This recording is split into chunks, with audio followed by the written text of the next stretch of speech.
কুরবানির চামড়ার টাকা মসজিদ মাদ্রাসায় দেওয়া যাবে কি? যাবে না।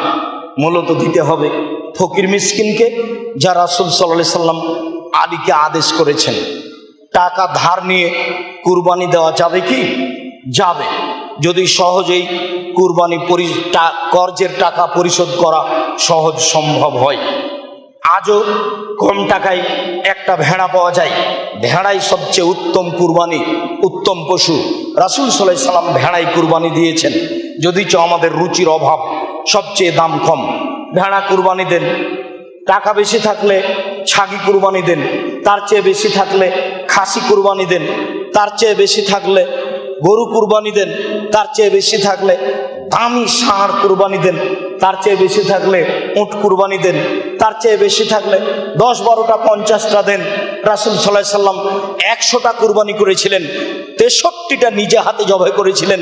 আর বাকি আলীকে বললেন, আলী তুমি বাকিগুলি কুরবানি করে দাও। কুরবানি হচ্ছে নেকির কাজ। যত সম্ভব 3 ভাই টাকা জমা করে একটা গরু কিনেছেন। বুঝলাম বাপ বেঁচে আছে, গরুটা বাপের নামে হোক, তবে আপনারা সবাই মিলে নিজ নিজ টাকা দিয়ে একটা খাসি দেন, ছাগল দেন, তাহলে পরিবারের পক্ষ থেকে একটা কুরবানি হয়ে গেল, অনেক বড় নেকির কাজ হয়ে গেল। আর বাপের অধীনে ভাই বোনেরা সবাই গোস্ত খেলেন, এই একটা সুবিধা ভোগ করা যায়। সারা জীবন ভাত ভিন্ন খেলেন, আর আজকে ভাত এক জায়গাতে করে করলেন। বাপের নামে করেন, বাকি নিজে নিজে করেন, ভালো হবে, নেকি বেশি হবে। খাওয়ার আশায় গরুর ভাগায় অংশগ্রহণ করা যায় কি? 7 জন 7 পরিবার নয়, গেলেও 7 জন 7 পরিবার নয়। টাকা কার কবুল নয় বড় বিষয়। মৃত ব্যক্তির নামে কুরবানি করা যাবে কি? যাবে না। মৃত ব্যক্তির নামে কুরবানি করা যাবে না। যদিও কেউ করেই ফেলে, তাহলে গোস্ত সে খেতে পাবে না, ফকির মিসকিনের মধ্যে বন্টন করে দিতে হবে। পরিবারের একজন কুরবানি করলে সবার পক্ষ থেকে তা হয়ে যাবে? জি। রাসূল সাল্লাল্লাহু আলাইহি সাল্লাম কুরবানির পশু ফেলে দিলেন। আয়েশা রাদিয়াল্লাহু তাআলা আনহা বলছেন আমি দেখলাম তার চোয়ালের উপরে তিনি পা চাপিয়ে দিলেন। তারপরে বলছেন যে আল্লাহুম্মা তাকাব্বাল মিন মুহাম্মদ ওয়া আলি মুহাম্মদ ওয়া উম্মতে মুহাম্মদ, আল্লাহ তুমি মুহাম্মাদের পক্ষ থেকে, তার পরিবারের পক্ষ থেকে কবুল করো। বিসমিল্লাহ, আল্লাহু আকবার। বাংলা ভাষায় বলবেন আহমদের পক্ষ থেকে, তার পরিবারের পক্ষ থেকে বিসমিল্লাহ, আল্লাহু আকবার। নইলে বলবেন আমার পক্ষ থেকে, আমার পরিবারের পক্ষ থেকে বিসমিল্লাহ, আল্লাহু আকবার। এটা হলো ঢং, নীতি, পদ্ধতি পশু কুরবানি করার। এইভাবেই করবেন। সম্মানিত দিনী ভাই বোন, জরুরি আরো কয়েকটি কথা। কুরবানির চামড়ার টাকা কিভাবে বন্টন করতে হবে? ফকির মিসকিনকে দিতে হবে। কুরবানির পশু অন্যের মাধ্যমে জবাই করা নেওয়া যাবে কি? যাবে। ওই যে রাসূল সাল্লাল্লাহু আলাইহি সাল্লামের 100টি কুরবানি 63টি নিজে করলেন, বাকি আলীকে করতে বললেন, তাহলে আরেকজনের মাধ্যমে কুরবানি করে নেওয়া যায়। কয়দিন পর্যন্ত কুরবানি করার সময় কোন দোয়া পড়তে হবে? বিসমিল্লাহ, আল্লাহু আকবার। কয়দিন পর্যন্ত কুরবানি করা যায়? 3 দিন পর্যন্ত।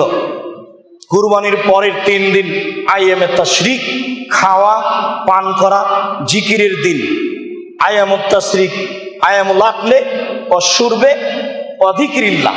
এই 3 দিন হচ্ছে খাওয়া পান করা আর আল্লাহকে ডাকা।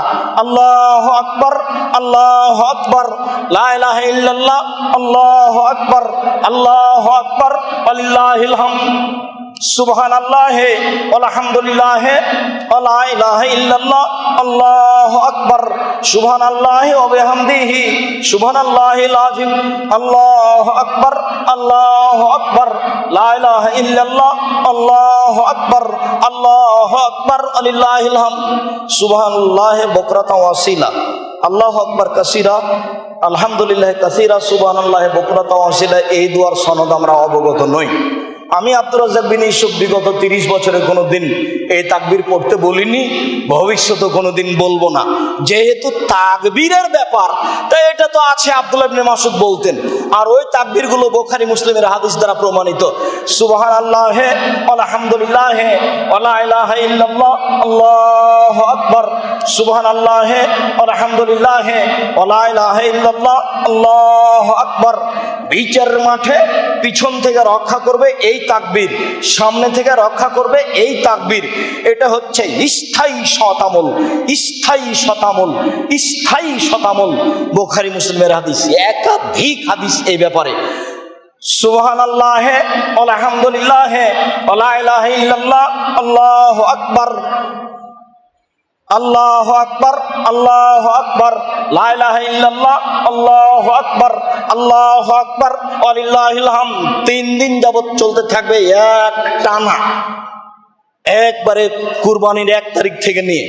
আর সামনে বছর থেকে 1 তারিখ থেকে সিয়াম থাকার চেষ্টা করবেন। আরাফার দিন নিয়ে আর ঝামেলা আসবে না, এর মধ্যে ঢুকে যাবে 8 না 9। আর এই 10 দিন বেশি দামি না রমজানের শেষের 10 দিন বেশি দামি, এই নিয়ে বিদ্বানদের মতনৈক্য হয়ে গেছে। এরপরেও বলেছেন বিদ্বানেরা যে এই 10 দিনই বেশি দামি। কেন? সেই 10 দিনে শুধু আছে লাইলাতুল কদর, আর এই 10 দিনে আছে আরাফার দিন, এই 10 দিনে আছে কুরবানি, এই 10 দিনে আছে হজ। কাজে এই 10 দিনই বেশি দামি সে 10 দিনের চেয়ে। অতএব একবারে 1 তারিখ থেকে 9 তারিখ পর্যন্ত সিয়াম করার অভ্যাসী হবেন, জীবন বাজি রেখে চেষ্টা করবেন, অনেক নেকির ব্যাপার। কুরবানির চামড়ার টাকা কুরবানির করার সময় কয়দিন পর্যন্ত কোনো হিন্দু লোক দ্বারা কুরবানির পশুর চামড়া ছাড়ানো যাবে কি? যাবে। হিন্দু লোক দ্বারা কুরবানির পশুর চামড়া ছাড়িয়ে নেওয়া যাবে, কোনো সমস্যা নেই। দলিল, রাসূল সাল্লাল্লাহু আলাইহি সাল্লাম মুশরিক হিন্দু মহিলার মশক হতে পানি পান করেছেন। রাসূল সাল্লাল্লাহু আলাইহি সাল্লাম ইহুদি মহিলার বাড়িতে খাওয়া দাওয়া করেছেন। রাসূল সাল্লাল্লাহু আলাইহি সাল্লাম হিন্দুদের উপঢকন গ্রহণ করেছেন। রাসূল সাল্লাল্লাহু আলাইহি সাল্লাম হিন্দুদের উপঢকন দিয়েছেন। একাধিক বুখারী মুসলিমের হাদিস। অতএব হিন্দু মানুষ দিয়ে চামড়া খালিয়ে নিতে পারেন, তবে জবে করতে পাবেন না। জবে আপনি করবেন বা অন্যের মাধ্যমে করে নেবেন, বিসমিল্লাহ আল্লাহু আকবার বলে করবেন। কুরবানির দিন যদি আকিকার দিন হয় তাহলে করণীয় কি? কুরবানির দিন যদি আকিকার দিন হয়, 7 দিনের দিন বিসমিল্লাহ আল্লাহু আকবার, এটা ছাগল ছেলের নামে, আর বিসমিল্লাহ আল্লাহু আকবার এটা জয়ে কুরবানির পশু, দুইটার সাথে কোনো সম্পর্ক নাই। খুব খেয়াল রাখবেন, কুরবানি হচ্ছে নেকির কাজ, ফকির মিসকিনকে দিতে বাধ্য।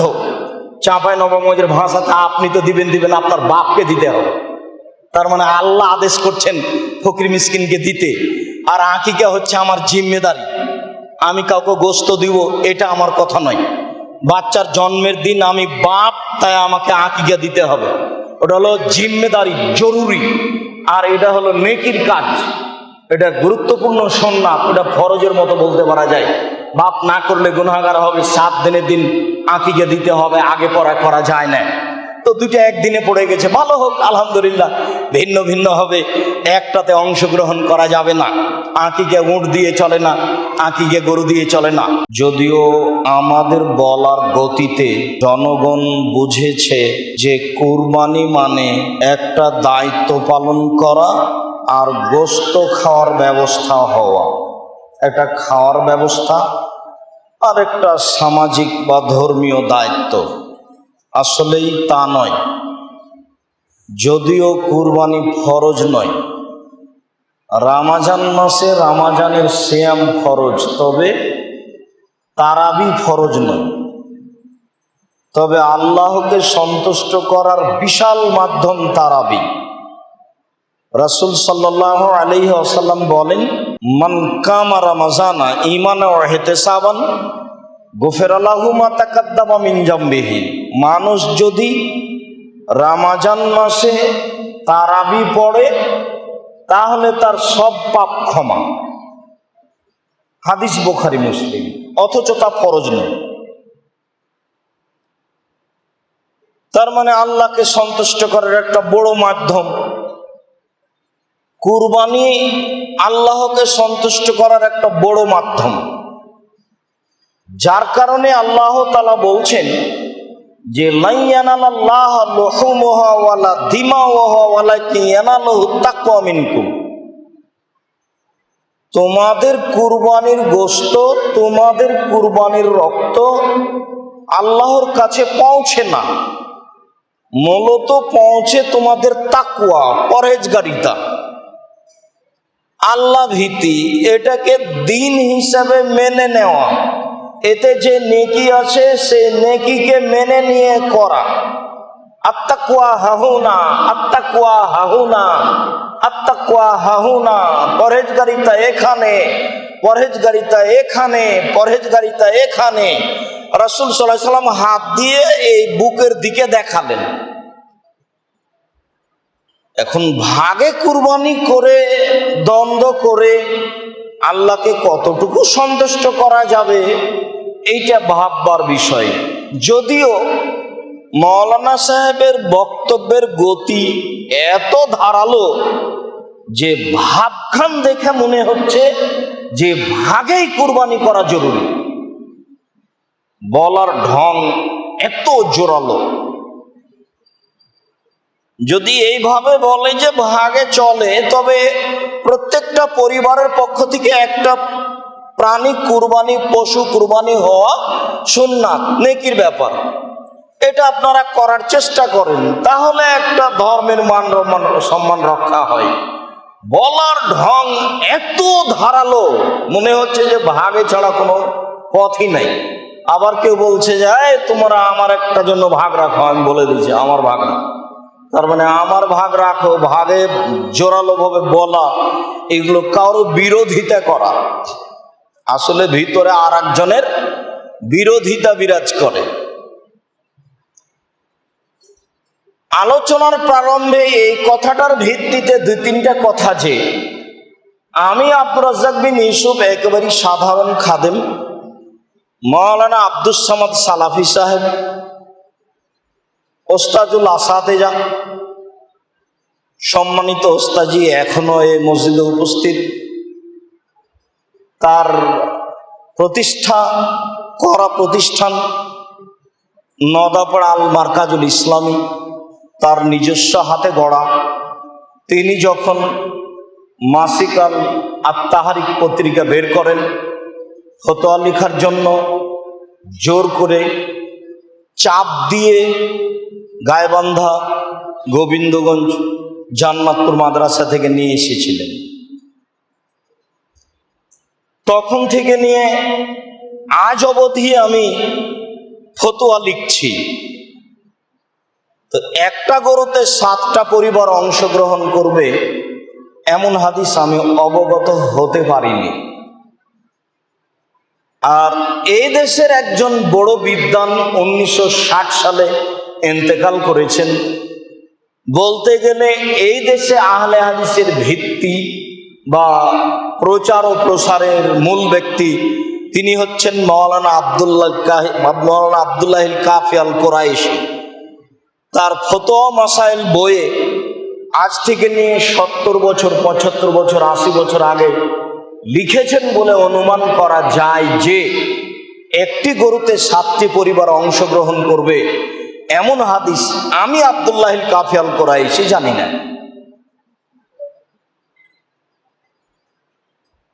এর পরেও বিষয়টি ইমাম মালিক মাযহাব হিসেবে এবং মালিক রাহিমাহুল্লাহ কঠোর ভাবে না করেছে।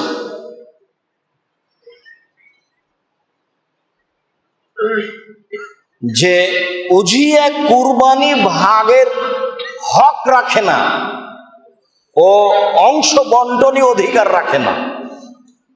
আবার ইমাম আবু হানিফা এটাকে জায়েজ বলেননি, নাজায়েজ বলেছেন। ইমাম আহমদ বিন হাম্বল বলেছেন চলে, আর ইমাম শাফি রাহিমাহুল্লাহ বলেছেন করা যায়। ইমাম শাফি রাহিমাহুল্লাহর কথার ভিত্তিতে এইভাবে চলে আসছে মানুষের মধ্যে জোরালো একটা প্রচার ও ব্যবস্থাপনা যা আমরা এখনো অবগত হতে পারি না। সাথে সাথে ভাগের কথাটিতে টাকা ভাগ করে কুরবানি কিনেছেন তারা, এইটা কিয়ামত পর্যন্ত প্রমাণ হবে না যে 7 জনের টাকা দিয়ে কুরবানি কিনা হয়েছে।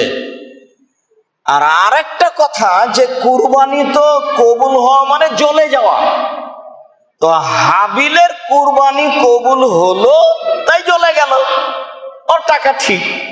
আর কাবিলের টাকা ঠিক নয়, তার কুরবানি কবুল হলো না, জ্বলে গেল না। তো এখন একটা গরু 7 জনের টাকা দিয়ে কিনেছি, তো 6 অংশ জ্বলে যাবে, 1 অংশ থাকবে। কার টাকা হালাল আর কার অংশ জ্বলে যাবে? যদি জ্বলে যাওয়া বিধান থাকতো তাহলে কিভাবে জ্বলতো? আচ্ছা, জ্বলে গেল না, কবুল তো কবুল কারটা হলো আর কারটা হলো না? একই প্রাণীতে 7টা এসে জোড়া লেগে গেল। মাওলানা সাহেব, আরেকজনের উপরে ক্ষিপ্ত হয়ে বক্তব্য দেওয়া ঠিক নয়। জাতির সামনে হক বলার চেষ্টা করতে হবে আপনাকে। 7 জন আর 7 পরিবার এক নয়, 7 জন তো আছে, অনেক হাদিস। আল বাকরাতু আন সাবাতিন ওয়াল জাযরু আন সাবাতিন, 30 বছর থেকে মুখস্থ আছে আমার। গরুতে 7 জন, উটে 10 জন।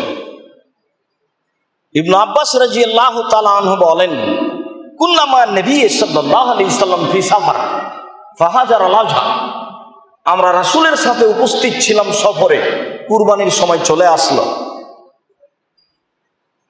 ফাস্তারাকনা সাবুন ফিল বাইরে ফিল বাকারাতে ওয়া আসারা ফিল বাইরে, আমরা 7 জন অংশগ্রহণ করলাম গরুতে আর 10 জন অংশগ্রহণ করলাম উটে। 10 জন টাকা দিয়ে কিনেছেন এর কোনো প্রমাণ নেই, হাদিস তো বুখারী মুসলিম। যাক, প্রথম কথা এটাই কেন এসেছিল তা আমার অবগতিতে নেই। ইতিহাস আজ থেকে নিয়ে প্রায় 5500 বছর পূর্বে ইরাকের ব্যাবিলন শহরের উর নামক গ্রামে ইব্রাহিম আলাইহিস সালাম জন্মগ্রহণ করেন। তিনি যে কুরবানি করেছিলেন সেই কুরবানি এই কুরবানি। যদিও কুরবানি প্রথা আদম আলাইহিস সালাম থেকেই চালু রয়েছে। আদম আলাইহিস সালামের 1 ছেলে 1 মেয়ে একসাথে জন্ম নিত। আগের ছেলে পরের মেয়ে, পরের ছেলে আগের মেয়ে, এইভাবে তিনি বিবাহ দিতেন। কাবিলের সাথে জন্ম নিয়েছিল ইকলিমা, আর হাবিলের সাথে জন্ম নিয়েছিল লিওয়াজা। ইকলিমা দেখতে বেশি সুন্দরী ছিল লিওয়াজার চেয়ে। বিবাহের সময় আসলে আদম আলাইহিস সালাম তার নীতি অনুযায়ী ছেলেদের সামনে বিবাহের বিষয়টি পেশ করলেন। প্রস্তাব পেশ করাতে কাবিল বলল, জি না, আমার সাথে যে মেয়ে জন্ম নিয়েছে আমি তাকে বিবাহ করব। পরিস্থিতি দেখে আদম আলাইহিস সালাম বললেন, ঠিক আছে, তোমরা আল্লাহর দরবারে কুরবানি পেশ করো, যার কুরবানি কবুল হবে সেই ইকলিমাকে বিবাহ করবে। পিতার প্রস্তাব অনুযায়ী যেহেতু ছাগল বেশ দম্বা ভেড়া চড়াইতো, হাবিল ও একটা ভেড়া আল্লাহর দরবারে পেশ করলো। যেহেতু জমি চাষ করতো কাবিল, কাজে কিছু গম কুরবানি হিসাবে কাবিল পেশ করলো। আল্লাহ তাআলা বলেন, ওয়াতলু আলাইহিম নাবা ইবনে আদম বিল হক। মুহাম্মদ সাল্লাল্লাহু আলাইহি সাল্লাম আপনি পৃথিবীর মানুষের সামনে আদমের 2 ছেলের কাহিনী পেশ করে দেন, সত্য কাহিনী। ঈদ কাররাবা কুরবানান, যখন তারা 2 ভাই কুরবানি পেশ করেছিল। ফাতুকুব্বালা মিন আহাদিহিমা, 2 জনের একজনের কুরবানি কবুল হলো। ওয়ালাম ইউতাকাব্বাল মিনাল আখার, অপরজনের কুরবানি কবুল হলো না। কালা, যার কুরবানি কবুল হলো না, সে বলল, লাকতুলান্নাকা, তোমাকে আমি হত্যা করব, তোমার কারণে আমার মান সম্মান যাবে। জনগণ বলবে যে কাবিল খারাপ মানুষ তাই তার কুরবানি কবুল হলো না, হাবিল ভালো মানুষ তাই তার কুরবানি কবুল হলো। শোনো, মান সম্মানের কারণে এখন দেখছি তোমাকে হত্যা করতে হবে, আমি তোমাকে হত্যা করব। বিবাহ করার কারণে মূলত নয়, মূলত কুরবানি কবুল হয়নি, মান সম্মান রক্ষার্থে কাবিল হাবিলকে হত্যা করেছিল। হাবিল তখন বলল, শোনেন, ইন্নামা ইয়াতাকাব্বালুল্লাহু মিনাল মুত্তাকিন, আল্লাহ তাআলা পরহেজগার মানুষের কুরবানি কবুল করেন। তিনি বললেন না যে আমি পরহেজগার, তবে তিনি যা বললেন তাতে তার রাগ কমবে না বাড়বে। উনি বললেন, শুনেন, ইন্নামা ইয়াতাকাব্বালু মিনাল মুত্তাকিন, ইন্নামা ইয়াতাকাব্বালুল্লাহু মিনাল মুত্তাকিন। আল্লাহ পরহেজগার মানুষের কুরবানি কবুল করেন। তাহলে আমরা যদি সত্যই বৈধ পয়সা হয় আমাদের, আমরা যদি পরহেজগারিতার ভিত্তিতে কুরবানি দিই তাহলে কবুল হবে। ফায়সালা তো আজকের নয়, ফায়সালা আজ থেকে নিয়ে হাজার হাজার বছর আগের ফায়সালা। আজ থেকে নিয়ে প্রায় 10,000 বছর পূর্বে ভারতে একজন বাদশাহ ছিল, তার নাম দাবশালী। তার যে মন্ত্রী ছিল তার নাম ছিল ফায়লাসুফা। তাহলে ভারতের ইতিহাস প্রায় 10,000 বছর আগে থেকে, পৃথিবীর ইতিহাস কতদিন আগে থেকে। তাহলে সে কাল থেকেই কুরবানি কবুলের বিষয়টি তাকওয়ার উপরে নির্ভর করে। আজও আল্লাহ তাআলা আমাদের নবীকে বললেন যে তোমাদের গোশত আর তোমাদের রক্ত আল্লাহর কাছে যায় না, তোমাদের পরহেজগারিতে যায়। তাহলে হাজার হাজার বছর আগেকার কথা যা আমাদের নবীকেও বললেন তাই। যা বললেন হাবিল, আল্লাহ সেই কথায় আমাদের নবীকে বললেন, সেটা কোরআন মাজিদের আয়াত।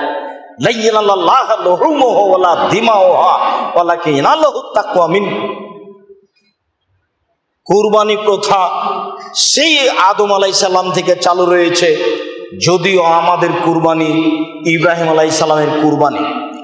ইব্রাহিম আলাইহিস সালাম তার স্ত্রী সারাকে সাথে নিয়ে এক এলাকায় প্রবেশ করেছিলেন, যে এলাকায় স্বামী স্ত্রী পারাপার হওয়া সম্ভব ছিল না। পরিস্থিতি লক্ষ্য করে তিনি বলেছিলেন তার স্ত্রীকে, তোমাকে যদি কেউ জিজ্ঞাসা করে তাহলে তুমি বলে দো এটা আমার ভাই, আমি কিন্তু তোমার বিষয়টি বলে দিয়েছি, তুমি আমার বোন। তবে মনে রেখো, এই মাটির উপরে মাত্র 2 জন মুসলমান, আমি আর তুমি, এই হিসেবে আমরা 2 জন ভাই বোনও বটে।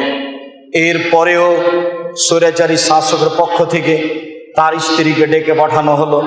তার স্ত্রী সারা যখন স্বৈরাচারী শাসকের ঘরে ঢুকলেন, তখন সে তার গায়ে হাত লাগাবো বলে দাঁড়ালো। তিনি বললেন, থামেন, আগে সালাত হবে, তারপরে কোনো কথা। তিনি ওযু করলেন, 2 রাকাত সালাত আদায় করলেন। 2 রাকাত সালাত আদায় করে বললেন, আল্লাহুম্মা আমানতু বিকা ওয়া বিনাবিয়িকা ওয়া মা হাসানতু ফারজি ইল্লা যাওজি। 3টা কথা তোমাকে আমি বলি এই নির্জনে। প্রথম কথা, আমি তোমাকে বিশ্বাস করি। দ্বিতীয় কথা, আমি তোমার নবী ইব্রাহিমকে নবী বলে মেনে নিয়েছি। আমি বলি না ইব্রাহিম এখন আমার স্বামী, আমি বলছি ইব্রাহিম নবী, মানে আমি একজন ইমানদার মহিলা। আপনাকে আমি মেনে নিয়েছি আল্লাহ বলে, আপনার নবী ইব্রাহিমকে আমি মেনে নিয়েছি নবী বলে, তার মানে আমি একজন ইমানদার মানুষ। আরও আপনাকে আমি জানাচ্ছি, আমি তাই নই, আমি একজন পরহেজগার মহিলা।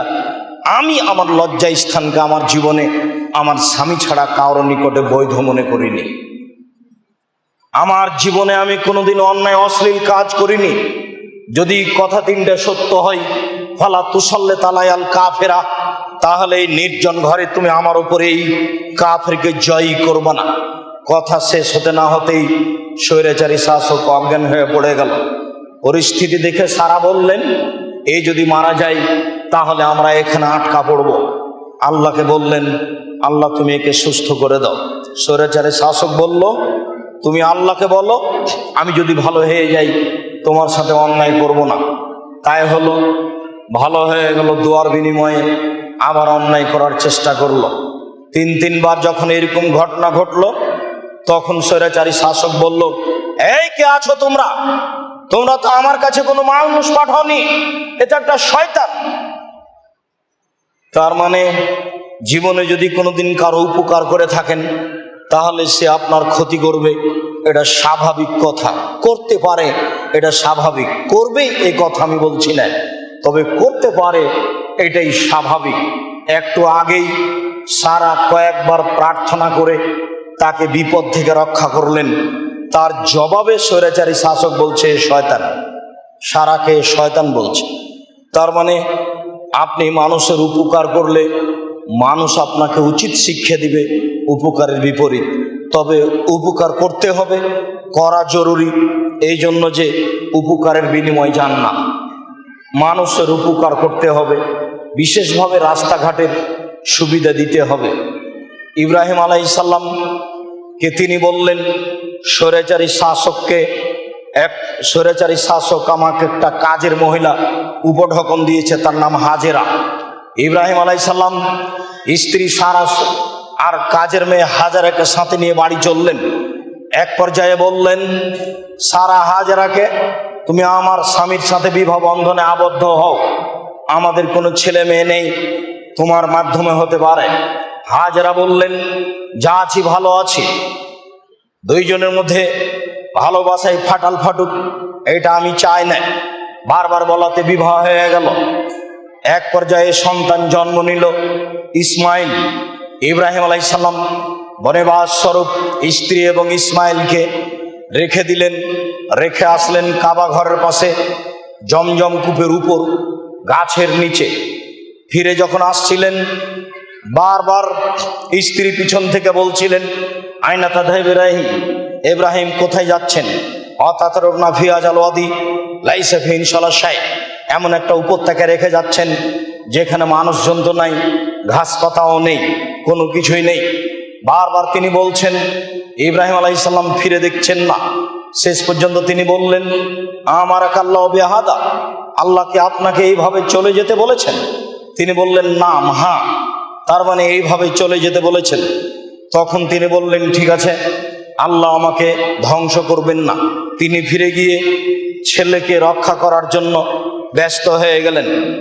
এবার তিনি চলতে চলতে সানিয়া পাহাড়ের পাশে এসে কেবলার দিকে মুখ করে, আহাল পরিবারকে দেখা যায় না, দুই হাত তুলে প্রার্থনা করলেন ছেলে মেয়ের জন্য কাতর কণ্ঠে বললেন, তোমার আদেশ আমি ছেলের দুধের বাচ্চা এবং স্ত্রীকে রেখে যাচ্ছি।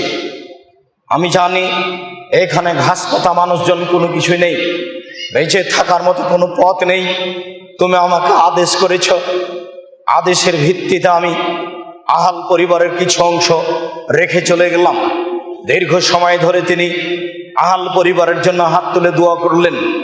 বহু জায়গাতে হাত তুলে দোয়া করা যায়, তার একটি গুরুত্বপূর্ণ জায়গা হচ্ছে আহাল পরিবারের জন্য হাত তুলে দোয়া করতে হবে মাঝে মধ্যে।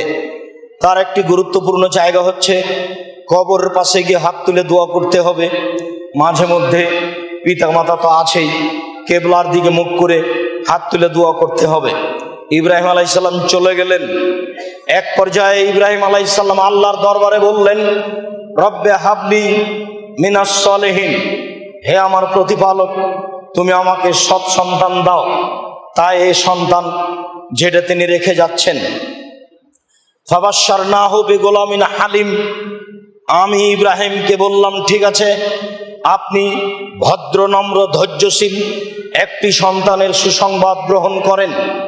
তাই সন্তানের সুসংবাদ নিয়ে সন্তান রেখে চলে গেলেন। ফালাম্মা বালাগা মাআহু সায়, যখন বাচ্চা দৌড়াদৌড়ি করতে পারে, এই সময়ে দেখতে ভালো লাগে, সুন্দর বাচ্চা, টকটকের ঝকঝকে, আদর করতে ভালো লাগে। আল্লাহ বলছেন ছেলেকে কুরবানি করতে হবে।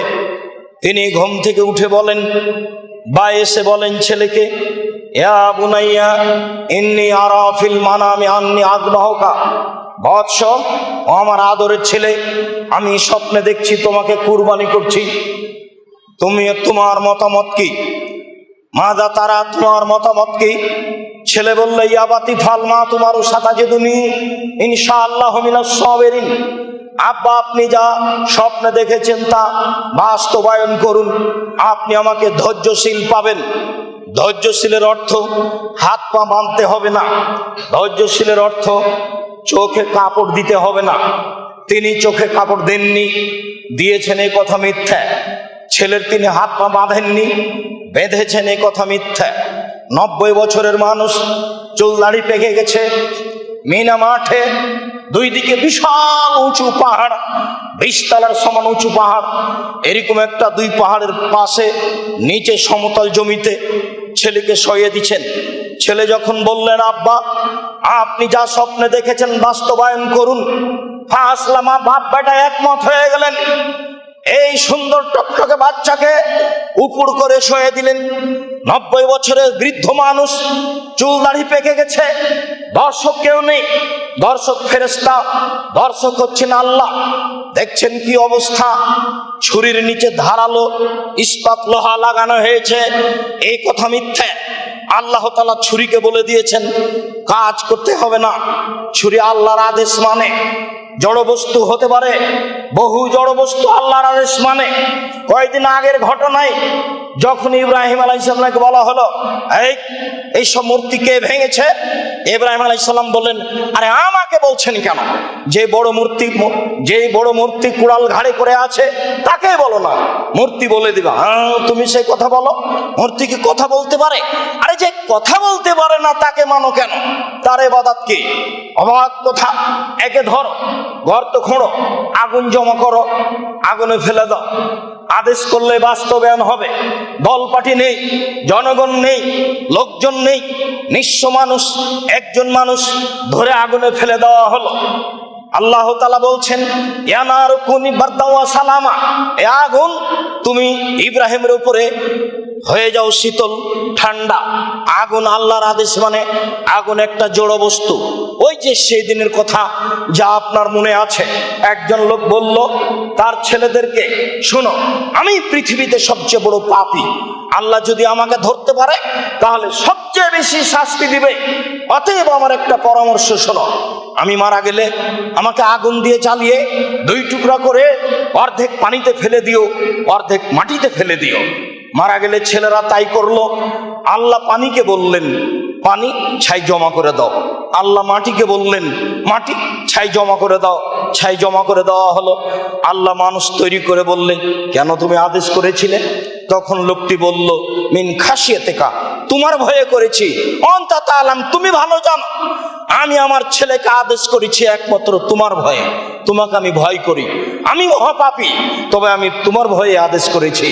আল্লাহ বললেন, ঠিক আছে, যেহেতু তুমি আমার ভয়ে করেছো, যাও তোমাকে মাফ করে দিলাম। মহাপাপী কাজটা আল্লাহর ভয়ে করেছে, সেই জন্য আল্লাহ তাকে মাফ করে দিলেন। ঘটনা আমি এটা বলতে চাইনি, আমি বলতে চেয়েছি পানি কথা শুনে ছাই জমা করে দিল, মাটি কথা শুনে ছাই জমা করে দিল।